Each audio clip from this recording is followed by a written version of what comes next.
Hello, and welcome to episode 5 of Think Big with Michael Zellner. All positive, no politics. My guest today is Eric Cassius. Eric has a master's degree in counseling psychology. He is a clinical hypnotherapist. He is a licensed professional counselor and a mental health service provider. He's the owner of Cassius and Associates Wellness Services. Eric, welcome to the show. Glad to be here, Mike. I'm really excited to have you on today. I think we have some really good stuff to talk about that hopefully people can get a lot from and get some good messages from today. Eric, tell me something about yourself that most people don't know. Well, I don't know if a lot of people know. My close friends know this, but I don't know that everybody out there in the audience would know that I'm actually a second generation, therapist, and I grew up in this, and so my office has actually been here for over 50 years because my dad started it so many years ago. And I was probably 3 years old or something like that when he bought the place here. So, and it kind of runs in the family. I got a brother who's a therapist also in Dallas, and though it's been a little bit of a family business, and we've been doing this in our family for a very long time. Wow, that's really a long time. How long did your father practice? He was in practice up until he died, which was about for 30 something years, at least, at that point. Well, I'm sure he's really proud of you carrying on the tradition in the family. I try to, and I know he would have loved to have been here doing it with me, but we weren't so lucky to have that at that point. So, but when he passed away, I took over the practice, and it's something I've been doing for over 25 years now. That's awesome. Today we're going to start a conversation. We want to encourage people who are suffering, to seek help and to find a support network. A lot of people suffer in silence and don't seek treatment for their conditions. Why do you think that's the case? I think a lot of people have been taught to kind of deal with things themselves. And I think sometimes it's pride. Sometimes it's just a learned behavior that we, don't let other people in on what's going on with the family, keep the secrets, and do these things. And what they don't realize is that the secrets are tear us apart. And, I think a lot of people like to think that they can handle things on their own. I can do this myself. I don't need help doing these things. Whatever it is, whether it's starting a business or doing something, simple or easy. But, one of the things I've always learned is that, and this is something my old man taught me, is that if you have a string to pull, pull it.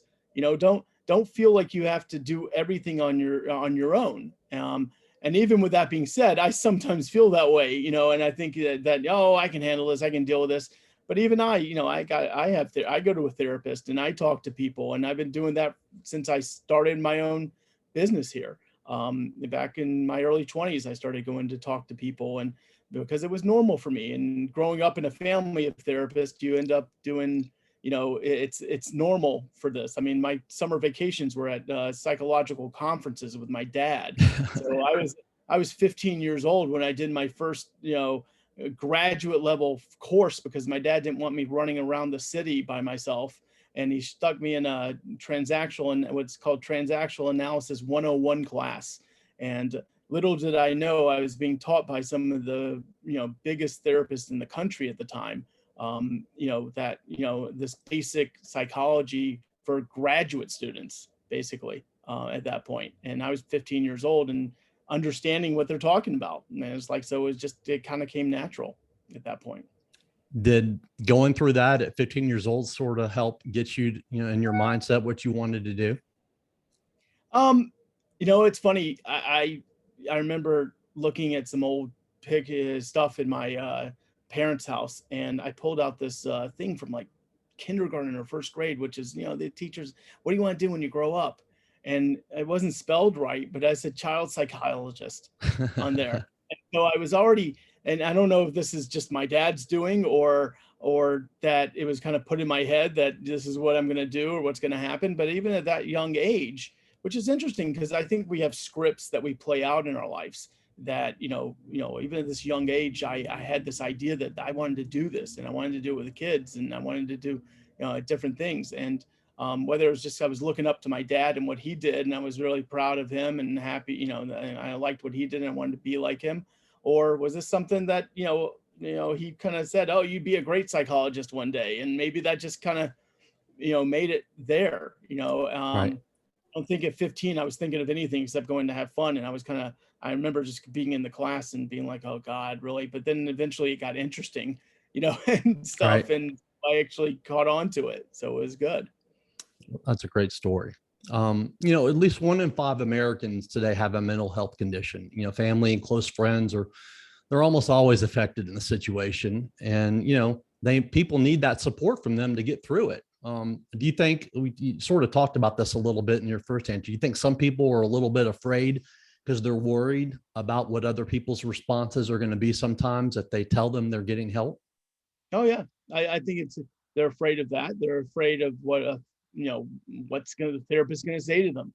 A lot of people don't want to take responsibility for their own actions. And kind of like if they all of a sudden the therapist is saying, "Well, what did you do?" In this situation, then they get turned off by that because they want to. A lot of times they want to come in and they just want to yell and scream about other people and what's going on with them and how they're being affected by other people Right. rather than focus on what they can do differently. And that's the job of a good therapist is going to be to focus them on what they can do differently, how they can think differently, how they can, be in a different mindset around even the people who trigger them the most. Yeah. And I definitely can attest to that myself, 100%. Overcoming short-term emotional and psychological pain of taking action is, you know, people are in deep depression. It's hard to take action. It's obviously what someone should do, but when someone is in the middle of that mode, it's really difficult to take the action that's needed. Why is that? And what do you think is the first small step that someone needs to take and to start with? Well, I think they need to recognize that their behavior is affecting them and maybe other people around them. And when we're in the moment, it's hard to see that. I can't, it's kind of like, sometimes we just sleepwalk through life. And I get up, I go to work, I eat my meals, I, come home, I go to sleep, and I do it all over again the next day. And we get so caught up in just the routine of life that we stop looking at what we're doing or how we're doing it or how it's affecting other people until it blows up. And then when it blows up, then all of a sudden, I need to go talk to somebody. And even the best of us, even somebody who does this for a living like me has had moments in my life where it's like, oh God, I can't believe I just did that. Or I can't believe, that, my I'm thinking this way or feeling this way. Let me, and it's funny because it's not until, so to speak, the shit hits the fan that we all of a sudden say, okay, let me go talk to somebody now. My belief is if we had, regular checkups in this way, like we do with the dentist or the doctor or everything else, maybe we catch it beforehand at that point. But it's just not something that people are going to go out of their way to do so much until they absolutely have to. There are a lot of misconceptions and stigma surrounding mental health issues. People who have never suffered from any kind of depression sometimes cannot understand what a depressed person is going through and dealing with. And some people will say, hey, suck it up, buttercup, or, put your big boy pants on, and think that's all that's needed for a depressed person just to magically get better and snap out of it. However, that doesn't work, does it? No, it doesn't. If that worked, I'd be out of business at that point. But the fact of the matter is, it's what we're doing at that point is, I believe in, something like that can actually re-traumatize somebody because I think a lot of the things that we go through in life, even our depression, comes from trauma in our life, and from not big traumas like giant accidents or war or anything like that, but these little traumas that happen to us all along where we feel like we've been discounted or we're not good enough at this or good enough at that. And for somebody who suffers from chronic depression, it's nice, but the big part of it is that they have such a hard time pulling themselves out of it.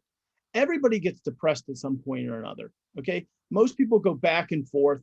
I'm depressed, I'm okay. I'm depressed, I'm okay. And it can go out through a lifetime where we have moments of depression, sadness, melancholy, all these things, and then go back. It doesn't mean they're bipolar. It just means they've had some tough times or hard times, things going on, and they can bounce out of it. The person who has that chronic depression, though, finds himself, even if I do the right things, even if I do this, a lot of times what happens is the mood doesn't change, even with the behavior. So I can change the behavior, but for some reason, I still just, my mood is still down and I'm in the dumps. And even though I'm doing something good, these negative thoughts come into my head. These feelings come back, and it's short-lived in what I'm doing at that point. So that's why a lot of times why we do need medication to help us pull ourselves out of the doldrum, so to speak. June happens to be Men's Health Month, and men are a lot less likely than women to undergo treatment for mental health conditions such as depression. And that results in nearly 4 times increased likelihood of men committing suicide. I personally believe that a lot of men perceive, getting psychological help as a sign of weakness, and nothing can be further from the truth. Why is that? I think it's like I said before, if you have a string to pull it. Is it a weakness to ask for help? Or is it a strength to ask for help? If you have something that's right there in front of you that you can use to make you feel better, but you refuse to use it, how is that strong? That just seems like, it just seems like it's ridiculous in a way. But we do that. It's like, it's right there. It's right here in front of me. I know this person, or I can go talk to this guy, or I can talk to my friends or my family, or I can express some of my feelings, and they're right there in front of us. But we refuse to do it out of pride or out of fear or shame or all these things that kind of come along with it. But that's the great thing about, finding a good therapist also, is because it is confidential. It's and it's somewhere you can go, you can dump all your stuff, and hopefully you can get something positive out of it, and you can feel like there's a direction for you to move in, and you can release and forgive yourself for things that you've done in the past, and let go of some of the negative in your life. And if I get let go of the negative, it makes it a little easier for me to find some happiness in my life as well. But the thing is, we're so used to looking at things in a negative way because it's instinctual. Right. Everything, we're made to look for what's wrong in our life because it's a defense mechanism, so we don't get in trouble or nothing bad happens to us. We're not instinctually looking for what makes us happy or what we can feel grateful for. And, so it's tough. And if we're such in a negative place, to sit there and say, I'm going to share it all with somebody, or I'm going to talk to somebody about it, it doesn't, some people are just like, what do I need that for? I can handle this. Right. Got their big boy pants on. They're just going to keep going with their big boy pants and just make themselves, until it crashes around them at some point. Men also don't go to the regular doctor as much as women do. I read that women go twice as much, than men. And even men that go to the doctor, sometimes if they're having, depressive thoughts, they don't tell their regular doctor about it. And so a lot of times that stuff goes untreated. And then, like you said, it gets built up and built up and built up. And, that's just not a good thing, is it? No, it isn't. I mean, it's interesting through my work, and I have plenty of men that I see. I don't know the number of men versus women that I see, but it's interesting. One of the things I do see men for is, because I do hypnotherapy and it's very helpful with it, is erectile dysfunction, or ED. And it's funny because that's something that will go on with them for months or even years before they actually do it. And my first question to them: have you been to a doctor yet? And it's like, some of them will say yes, but some of them is like, no, I think it's stress. I think it's this. And I'm like, you got to go see the doctor first. You got to go see your medical doctor. Make sure there's nothing else going on with you before we do this at that point, because, it's tough, but we're brought up in a society where we're told, don't complain, don't bother people, or, don't, this stuff is a sign of weakness and shame and everything else. And instead, if we dealt with it, though, we'd feel so much better because things would work right, and Right. it's there. But I think, people are, and men in particular, I think, are scared to hear what's wrong, because it's like, if I can just stay, oblivious, maybe it'll just go away. Right. And, That's yeah. exactly right. There's so many everyday people, they're well-functioning people. They have mental health issues that do seek help. They have wonderful relationships, great jobs. They have outstanding communication skills. They're involved in many different activities. And no one will ever know that they're dealing with depression and anxiety, or both, because they don't talk about it. How important do you believe it is for them to share with others and speak about it? Well, I think it's important that you share things with the right people, because if I put it out there to everybody, it could backfire, and like you said, if I'm depressed and somebody says, just, suck it up, buttercup, that could start a fight real fast, or, it could cause me to feel worse, or anything Right. else that can just make you feel bad.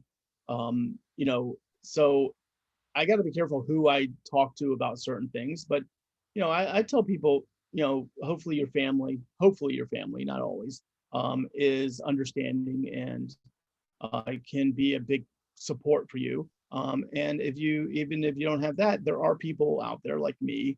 And trust me, there are a lot of therapists out there, and there are a lot of good therapists out there who can, hear what you're saying, listen to you. And my goal is always, I've heard some terrible things. I've heard some awful things in my life, in doing what I do. And my goal is not to judge, not to sit here and do that, but just to accept that you're a human being and you've made mistakes, or you've done this, or you've done that. And, it's not my place to judge. I don't, that's my place is to try to help you get out of where you are, to stop feeling trapped in the depression, or trapped in a certain mood or behavior or anything else that's going on with you. And being fully transparent here, Eric, actually, so everybody knows, is my psychologist. We speak once or twice a week. I verbally, for this podcast, am releasing him from all HIPAA privacy laws. So we have discussed, several times, that a lot of things that people post on social media about themselves or their lives are, I guess we could say, exaggerated some. Why do you feel that some people just aren't fully truthful about what they post online about their lives?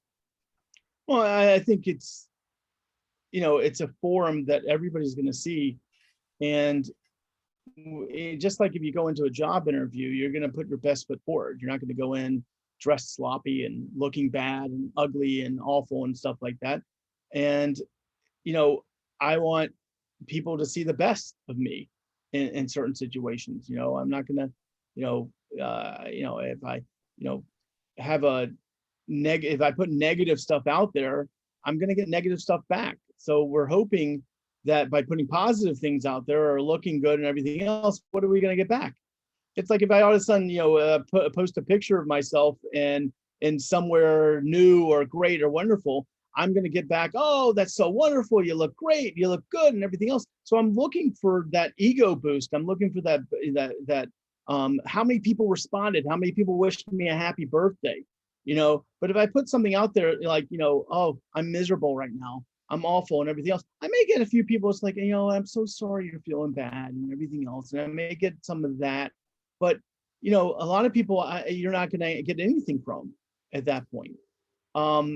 It's one of the things I've always, one thing I like about Facebook is the birthdays, because I am terrible at remembering things, and I always try to put out there, to people, especially the close friends, a happy birthday. And even if I don't have time to call them, or I don't have time, because I it's like positive strokes. We're looking for something positive. So if I put pictures of me in certain ways and everything else, yeah, it could be exaggerated. It could be more than it is. I'm not showing you that, right before that I was crying, but I put this picture out because I thought maybe I get some positive out of it. And I think people are looking for some positive strokes. They want to feel good about themselves. And if I can put a picture of myself at the beach, hanging out, and everybody saying, oh my God, I wish I was there with you, and I think that would be great. And I'm so jealous and all this stuff. It makes us feel better at that point, even though, 5 minutes before that, there was, we didn't show them, what was really happening. As I was arguing with this person and that went bad and this didn't go good and that didn't go good. But now I got a picture of myself in the moment of something good. Right. Yeah. I've been working with you now, I think it's a little bit over 3 years, and I've never actually truthfully been, I guess, what we would say rock bottom in my life, even though it felt like it. It felt that way. Many people, they want to make changes in their lives, but they can't figure out how to do it. They keep getting in their own way and they continue their self-destructive and self-sabotage patterns of behavior. And even though I was working with you, for the first couple of years, I was still in my mind just existing, and I didn't take any action at all. I felt like I was stuck in quicksand ever since I'd gotten home from the hospital after having, a blood clot in my leg and 2 pulmonary embolisms in my lung in early October of 2018. I came home really scared. I was going to die. And then I gotten so far down that after thinking I was going to die, I was afraid to start living again. And I was just existing. I had a few suicidal moments. I had many desperation moments. And, last year, as we know, on March 29th, I decided to put myself all the way out there and share with my Facebook world, everything I was going through. And I believe being open and transparent helped me tremendously because it held me accountable. Why is having that accountability so important when you're making changes in your life? I think it's human nature for us to have great plans, great ideas, and some of us don't follow through. And when I make some accountability for myself, it just helps me follow through more, because, if I put out there, this is what I'm going to do, and then the next thing you see is, oh, I'm right back at what I was doing, then it's kind of like, oh, look, you're not going to get a good reaction.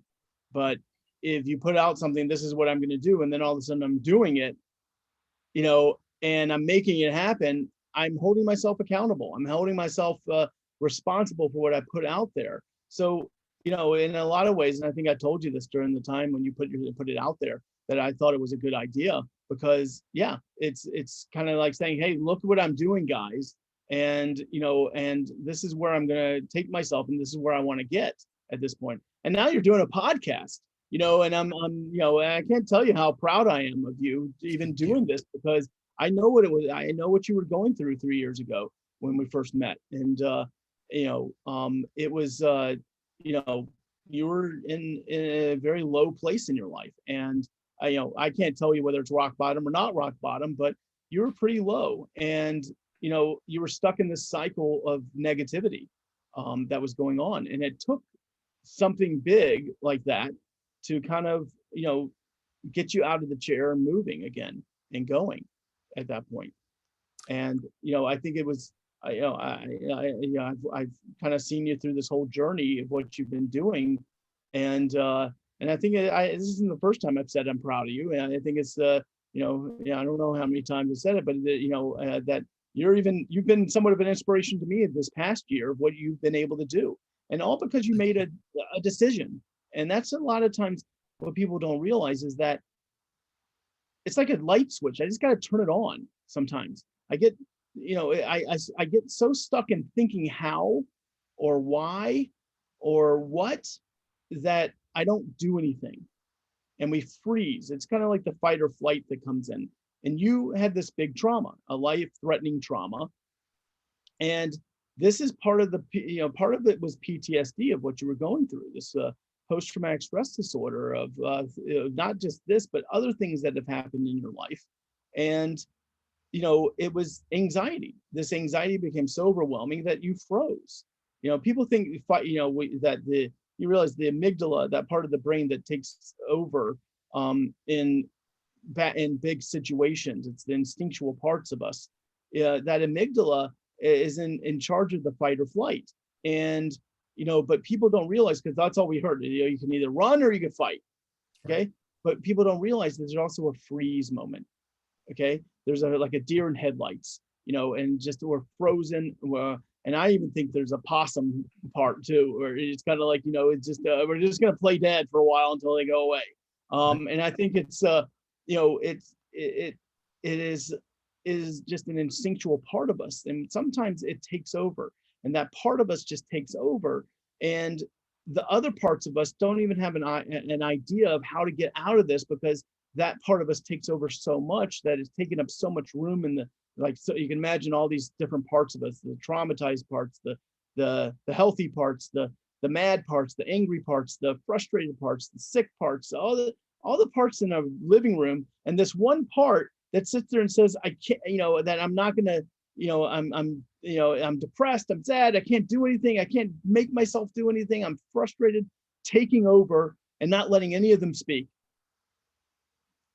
And until we could get that part of us out of the way, those other parts don't have a chance to thrive. I always go back when I talk about parts and things like that. I go back to that a cartoon, that kid's cartoon called Inside Out. And I would tell people that you should watch that, because I believe the person, don't take my word for it, but I believe the person who wrote that went through a type of therapy called IFS, or internal family systems, which talks about different parts of us. Because this cartoon, it explains a therapeutic process so well. And I would tell anybody out there, if you're thinking about, if you have negative feelings, realize that this is just one part of you. And we all have the negative parts, the critical parts, the parts of us that feel like we're not enough, we're not good enough. But we also have these parts that are happy, that are motivated, that like playing, or like having fun, or nurturing, or compassionate. We have those parts, and we have to somehow get those parts to come out more, and push the other parts to the side, or just appreciate that. And I tell people, don't ever not appreciate your parts. And I may have said that in therapy with you, even. It's like, even the depressed parts, even the angry parts, even all these parts are trying to help us in some way or another. Some of them are just misguided, or some of them are just inappropriate in the moment. And we have to bring out those parts of us that are healthy and strong and good in order to move forward at times. And it's not easy sometimes, because these parts are just like instinctual or feeling parts that just, I tell people, we react, and we just have this reaction to it, and we don't know.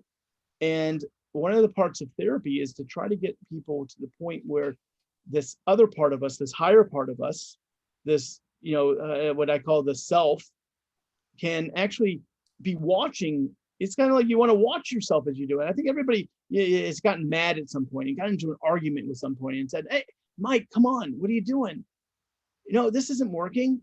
Stop screaming at the person. Stop yelling at the person. And you try to pull yourself back. And sometimes it works, and sometimes the anger just continues to take over because it's so strong at that point. But we can watch ourselves do it, and we're still doing the wrong thing. Right. And we say, it feels like we have no control over it but through the therapy process, my goal is to help that part of us that is watching, not only just sit there and watch and see what's happening, but actually be able to stop it and bring out the right part of us that needs to come.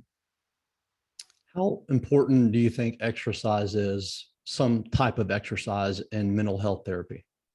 I think it's extremely important. And that's something I was taught years ago by my own father, who was an exercise fanatic. He was a gym rat at the best. He was very much about health and taking care of yourself. And he even told me how much he thought that was, if he hadn't done that, who knows where he'd be, because the stress that we deal with has to have some sort of healthy outlet.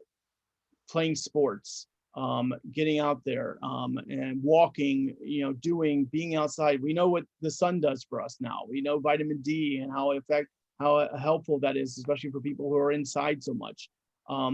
But there has to be some sort of healthy outlet.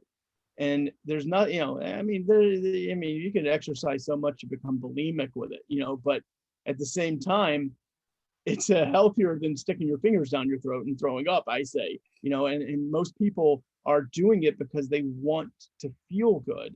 And it's an immediate, it's not immediate necessarily, but as you do it, you have better energy, you have more energy, you can do more things, and you see results eventually that make you feel good. And it's also when I'm angry or upset, if I can put myself on a treadmill or I can run, sometimes it just helps me just be rid of it at that point. And I can be like, I'm exhausted now, I'm tired, I'm too tired to fight, I'm too tired to do this, and I feel better at that point. There are also times, and I remember there used to be a TV show called The Biggest Loser. I don't know if it's still on TV or not anymore, but it was a weight loss competition and people were doing it. But it was really interesting as people stopped eating and started exercising. They'd be doing this exercise, and all of a sudden they get to like, oh, I just ran 5 miles for the first time. And all of a sudden they stop and they just start crying. And all this emotion would start flooding out of them. And I thought that was so interesting to watch this emotion flood out of them. And these personal trainers were, had to be a little bit of a therapist at the same time, because they're like saying, what is this emotion? Where is it coming from? Where's this, all this happening? And all of a sudden the person would start talking about how they, being obese or big and had so many problems, they caused so many issues that they were ashamed and they felt terrible. But they just kept, going into the cycle of doing something negative, like eating a gallon of ice cream instead of, expressing themselves and talking. And all of a sudden, they start expressing, and that there's, if I go back to my psychology, there was a guy called Fritz Perls years ago. And my dad actually studied with this guy, but his name was Fritz Perls, and he came up with something called bioenergetics. Okay. And bioenergetics, and one of the things they did is they would get people to throw a tantrum. Okay. So they literally sit there and say, okay, lay on the couch. And now I want you to start kicking your legs. And now I want you to start hitting your hands on the thing. And now I want you to start screaming. And all of a sudden, and then when they started doing all this and really getting into it and everything else, then the therapist started asking you questions. It's like, what's making you feel so bad? What's doing this? And then they start screaming, oh, I was hurt. I did this. This happened to me. That happened to me. All this stuff comes out, and but what would be happening is all of a sudden we start the tantrum in a way, and then all of a sudden the tears come and the emotion is released. And we have this huge release of emotion at that point. And it was a wonderful therapy. I did a little bit of it myself with in some workshops I did a long time ago. But it was amazing to feel when you felt the emotion and you felt everything just be released, how relaxed you could feel afterwards. And people don't realize that about sometimes in therapy, when we get to these moments and where we're just letting it go, how it's like getting a 100-pound boulder off your chest, and you all of a sudden you just feel like, and it's nice and it's good. It's like, it's that special tiredness you get after doing a good exercise, that sometimes you get after a therapy session where you're just like, okay, that I got that out of the way. Now let's move and do something else. There's absolutely nothing wrong with, someone taking an antidepressant if it helps to level you out and think more clearly. However, as we've talked about, there's no magic pill. If you have a negative will, there's almost, that'll almost always beat any effect a pill has on you. No one's going to save you. You have to figure out a way to save yourself. What are some of the best ways to start? Well, I think the first thing is, call somebody, ask for help. I think, don't feel like you have to do it on your own. Don't feel like you have to be by yourself doing this. Whether it's, getting, you talk about, you get a personal trainer, or you go to a therapist, or you do hypnotherapy, or you do other things. You ask for help in whatever changes you want to make, and know that, even though, in the end, I'm the one doing it, it's nice to have support. It's nice to have somebody who can sit there and say, wow, did you think about this instead of that? How would this help you? And help you kind of think outside your own box, so to speak, and give you options and choices and other things there. A big part of what I do is help people see different little choices that they may have. Because when we get upset or we get into a moment where we don't see it, it's hard to see the forest through the trees because we're so upset or we're so stuck in whatever's negative about us, or we feel like we're not good enough, or and through the last few years, that idea of being good enough, is a big thing. And I think people don't realize how we affect others, and even our own children, and how we were affected by our own parents at times. Not that they meant to or did anything wrong, but it does. And it's like the example I give, and I've said this before to a lot of people, it's like, imagine a kid who's been making C's and D's, okay, and he well, there are two things. Let's first imagine a kid who didn't do too well on a test, and he goes to school, and the teacher's handing back all the tests, and they look at you and say, Michael, come on, you can do better than this. A D is not going to cut it in my class in front of everybody. Okay. And that little kid, he goes home and he's in tears. He feels awful, and everything else. And parents come, what's the matter? What's going on? And he tells them the story.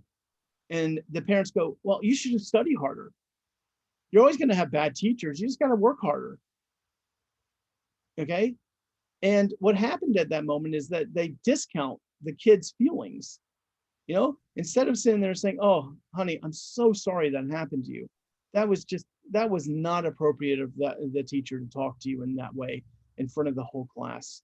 And, one bad grade doesn't make you bad, or you shouldn't feel terrible about this, but let's look at what can I do to help you at that point. Okay. Now, the other kid, he's not going to come back and tell his parents anything anymore. He's going to hold it all in and not say anything because he thinks that the people are just going to discount him and not make him feel good. The other kid, though, on the other hand, may be more open with his parents, may realize that his parents are going to help them. Maybe the parents go and have a talk with the teacher and say, hey, don't ever do that again. It's not a good way to promote healthy kids at this point, and it's tough. And then you have the idea of the kid who gets all the compliments. All of a sudden, that C or D kid goes and he makes a B, and the teacher's like, oh, you did great. Oh, and he comes home and mom goes, you did great. And he goes and dad gets home and dad goes, well, that just shows you could probably make A's. And then all that other stuff just goes out the door.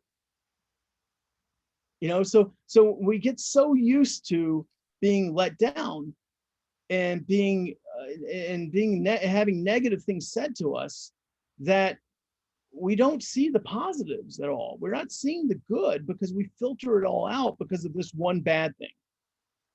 And I really think people need to realize that I have to look and see what I'm grateful for. I have to look and see the positives in my life. I have to be able to take time to look for those things, because it's not going to come naturally that all of a sudden you're going to sit there and say, oh, look how great I'm doing. And maybe Facebook does that a little bit for us, and it gives us a little bit of it, but I don't think it's enough. I think people need to be able to sit there and realize that they've survived, they've gotten as far as they have, and they have to be thankful for what they do have, rather than constantly tell themselves, look what I don't have, or what's not working, or or discounting themselves, or feeling like they're not enough or good enough to do what they need to do. And if you can get into that mindset of telling myself this, or a behavior of doing it, like, the exercise is going to give you some positive, you're going to feel good, you're going to feel better, and all those things. If I could do these positive things, then hopefully the positive feelings come along with it, and nobody's going to sit there and negate me except for myself. Every success book that I've ever read, and, motivational book, I think every single one of them are stories of people that have failed first before they became successful. Some of them many, many, many times over. Many people know the story, how Fred Smith came up with the idea for Federal Express. And, I think he wrote a paper on it when he was in college, and, I think got like a C on it or something, and was told, it wasn't a great idea. I mean, Colonel Sanders, didn't come up with Kentucky Fried Chicken, I think, until he was in his 60s. So many stories of people that failed. Look behind you. What would Rocky have done if he just quit after that first fight? I mean, there'd be nothing. And what if he didn't make a sequel? Sylvester Stallone didn't make the sequel. It's like, all these things, And supposedly, he had a tough time until he wrote Rocky. He was trying a struggling actor, if I remember right. It's like the Yeah, real he was. like, and I love the Rocky stuff in the background because it's, it's kind of like, this person who is fighting against all the odds and overcoming them. And it's a feel good story of being able to overcome the most difficult odds at times. And it's a and that's I think a lot of people identify with Rocky because and love the Rocky movies because of that. Because it was just like, hey, I got beat up, I got beat down, I lost the first fight usually, and then I came back and I won, and I learned from my mistakes, and I fixed what I did, and I won, and I became a champion at that point. And it's so interesting. I see kids a lot in my practice, and a lot of times one of the questions I ask is like, if we were playing a video game right now and I was beating you, what would you do? And so a lot of them would, and sometimes I see it with a parent, and a lot of them will go, oh, just play it out, whatever, no big deal. And then the parent would look at them and go, really? When I played with you and I was winning, you threw the controller down and stomped off and said, I don't want to play with you anymore. Okay. Which, isn't a good lesson for any kid at that point, because, you're teaching it. You got to teach them, even though you lose, you can learn from this. What did you learn from losing? What did you learn from messing up? Where can we correct this? And how can you get to a point where you can beat me at that point?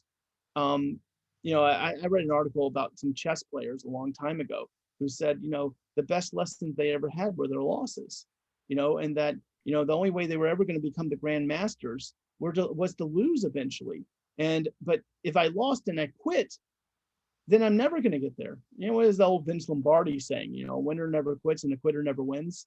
And it's funny. I heard that first when I was in high school. I remember some people were using it in a kind of a negative connotation towards others. But it's, but you have to keep going no matter what.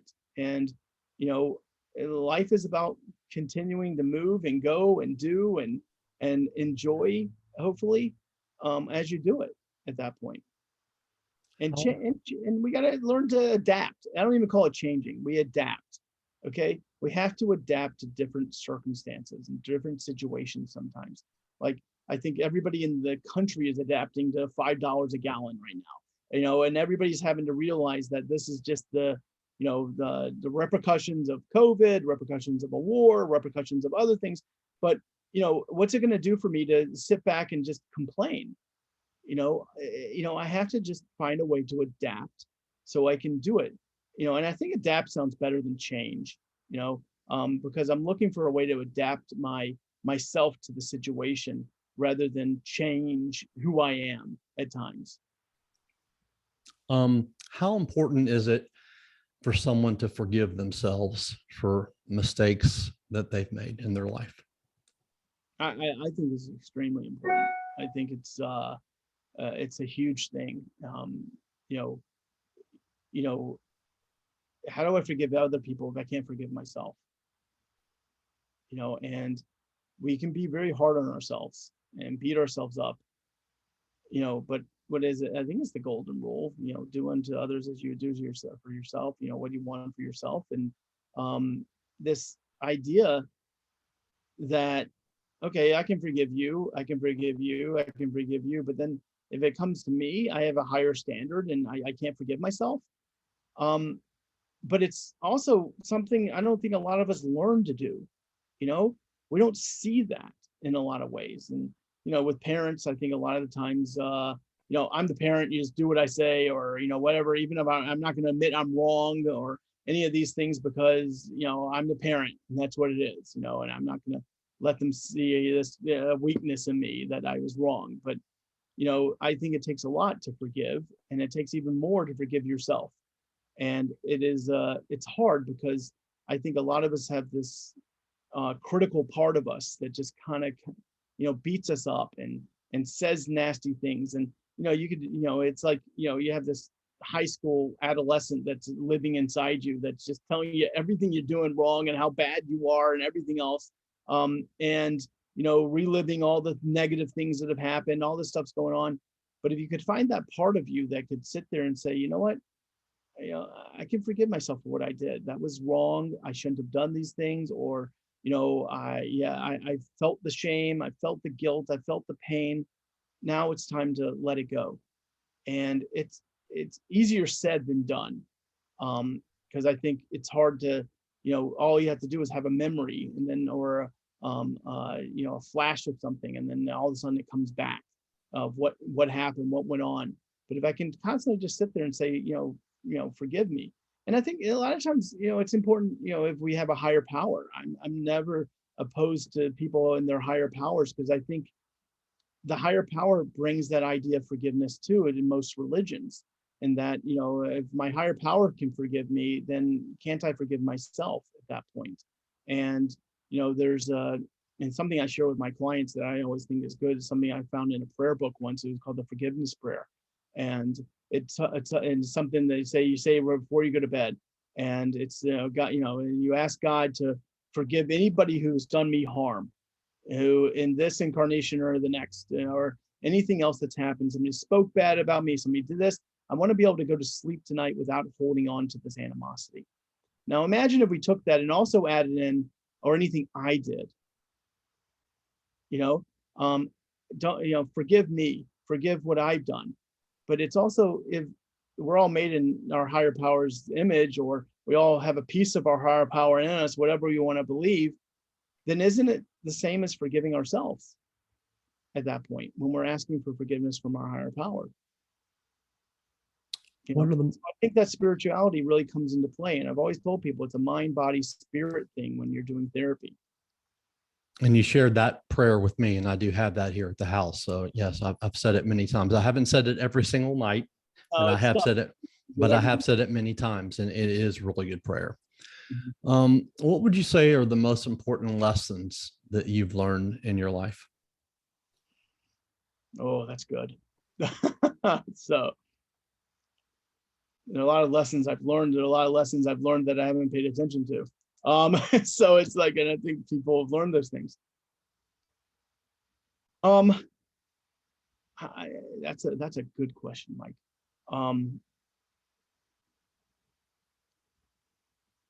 mean, I want to say that one of the things I think I've learned is that we're just all human. We all make mistakes. It doesn't matter who you are or what's going on. Nobody's bigger than that. And that, that the people you meet, whether they're billionaires and successful and have all the money and stuff in the world, or, the guy who's cleaning up their house, they're all human. And, we all, nothing, our stuff, our things, our money, it's not going to solve our problems, and it can make things easier sometimes, or maybe it makes things more difficult sometimes. But the thing is that we're all human, and we all feel, and we all have, emotions, and we all have, feelings. And just because I'm this person or that person doesn't make me above any of that. And, and that we're all the same in a lot of ways, but different too. Eric, how can people find you online? They can always go to my website, which is cassiusandassociates.com. That's CASSIUS and associates, all spelled out. Okay, .com, or they can call me in my office, even 901-685-5491, and leave a message, and I'll even get back to you. And if somebody else doesn't get back to you, it's always a way to find me. And I'm on social media also. But it's a lot easier to find me through the website or phone number, just giving us a call at the office. Eric, I thank you so much for coming on today. You've really helped me tremendously the last few years. And I hope that some of the things that we discussed today can even help, even if it's just that one person, seeking to find someone professionally to talk to. Nearly 46,000 deaths in 2020 were from suicide. Wow. And if you feel that you're at that point, you need to reach out immediately for help. And there are numbers out there, suicide hotlines. There is help for everybody in this way. And don't be discouraged, and don't feel like nobody can help you. And because if you have that idea that nobody can help me, then good luck with anything right. at that point. And there's always something somebody can do.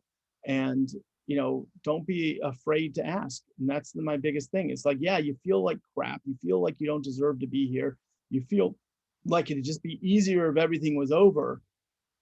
But you'd be surprised if you ask somebody to help you, how you can get away from that feeling and just talk some of this out. And sometimes it's enough at that point to feel like there are people out here who do care, who do want to help. There are a lot of people in my profession, in the medical profession, everything else. There's a reason we go into these professions. And it's not just because I want to be on a podcast, or I want to write a book, or I want to be famous, or I want a lot of money. Most of the time, the true reason people go into these things, whether you become a fireman, or you become a doctor, or you become somebody in the service industry that helps people in some way, it's because we want to help. And you know what? You'd be surprised what you get if you just ask for that help. One thing I want to make sure to say is, whether it's Eric that you talk to or whether you reach out to somebody else, the point is if you need the help, reach out to someone, whether it's calling 911 or calling the National Suicide Hotline, which is 1-800-273-8255. That's 1-800-273-8255. And they are open 24 hours a day. Someone's there to take phone calls. So if you need help, please, please, please reach out for it. I can tell you from personal experiences that I am so thankful that I have had Eric and a few other people in my life to talk to, especially over the last 3 years, because I needed it. I needed it badly. And I wasn't afraid to ask for that help. And, and I think that is just the most important thing, is just ask for it. You'll be surprised how many people want to help you and support you when you ask for it. Eric, thanks once again so much for coming on today. I appreciate it. And again, I just want you to know, Mike, you're doing great. And I'm just so proud to see that you're starting this up and doing it. And if anybody's listening to this, take a note from him and realize that he's he's worked really hard, and takes some hard work sometimes, but it pays off, and you can keep moving forward. Doesn't mean you won't have setbacks, but it does mean that hey, look, I'm doing it. It's good. Thank you so much. That means so much to me. I appreciate it. Thanks again, Eric. All right. Thanks, Mike. Bye-bye. Bye.